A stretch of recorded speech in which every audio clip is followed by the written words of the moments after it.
Hello again, it's Extra T here with some updates on March, which I'll be running through in a minute, including some that I couldn't fit in the title, so stick around. And if you're here for the first time, hit the subscribe button, turn on notifications, and find me on social media at ETLifestyle_web. So we'll start with Eminem's latest single Godzilla that continues to impress, and before we get to the best part in regards to the song, it's important to note that it has now completed 20 weeks in the Hot 100 in the United States. And if you know about Eminem's relationship with the radio in the United States, you know we can thank streaming and actual sales for this longevity on the chart. Eminem revealed in the live chat he had with fans, this is his favorite song from the album. He probably said that because he's yet to release another single for the album nearly 6 months later. So who knows if he was being honest. And regarding the news, one user sums up my thoughts on the first single from Music to be Murdered by. This is the type of success Darkness would have had if this platform didn't censor it. And I can vouch for this because when Darkness dropped, it gained over 8 million views in less than 12 hours if I recall, before it got buried on here. Godzilla is holding strong in the United States, and at the halfway point of the year, Godzilla is currently the second most streamed song in the United States that released this year. How could this be when no one on social media would admit that they know someone in real life that listens to Eminem, yet in a year when Eminem pretty much forgot he released an album, he's got the second most streamed song in the United States. Boggles the mind, doesn't it?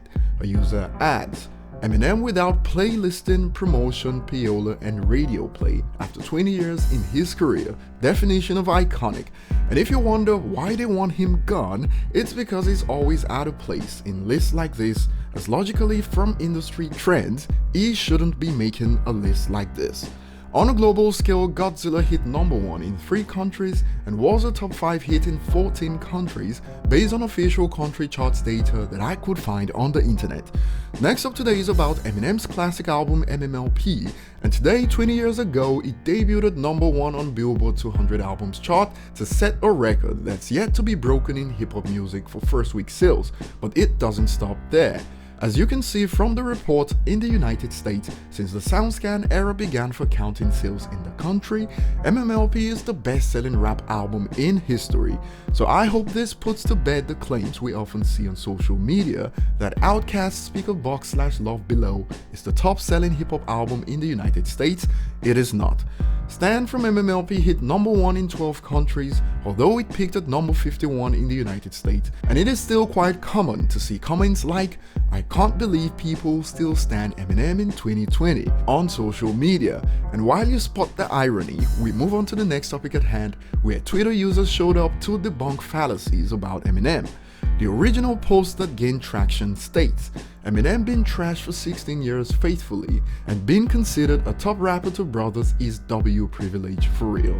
And before I get to how this user has been chewed up and spit out by those in the replies, may I remind you guys that I covered the news a few days ago, where on Africa Day it was revealed that Eminem was the most streamed American artist in the continent. And this post goes along with the narrative that only W people listen to Eminem, which is factually incorrect based on the report that showed Eminem's stats in Africa. And this was tweeted to cash in on clout because of the period we're in right now. One user responds to this stating, I agree with most of your tweets, but you listen to Blueface, so your opinion on music is disqualified. Now we all have our opinions, but when you choose to generalize based on your personal taste, expect people to come at you for opinions like this. Another user sums it up for the experts that think Twitter is representative of all music taste. The user states, Eminem has the respect of every OG rapper that matters to this day. If that doesn't say enough of his credibility, then you must be some young brother, period. And I love how this user chose to add that matters to this day, because from what we've seen, those from back in the day that talk trash about Eminem certainly haven't mattered for over 20 years now. I don't have to spell it out for you guys to know who I'm talking about, but I was quite impressed with the responses the original tweet got, even from those who claimed to not be fans of Eminem. They weren't having it with this tweet despite its popularity. So that will be all. Leave your thoughts below on the topics in the comments section, and step by step we'll be taking down these false narratives with facts. The news about streams from Africa came in just in time for moments like this. Talk about perfect timing. Like and subscribe if you haven't, and see you on the next one.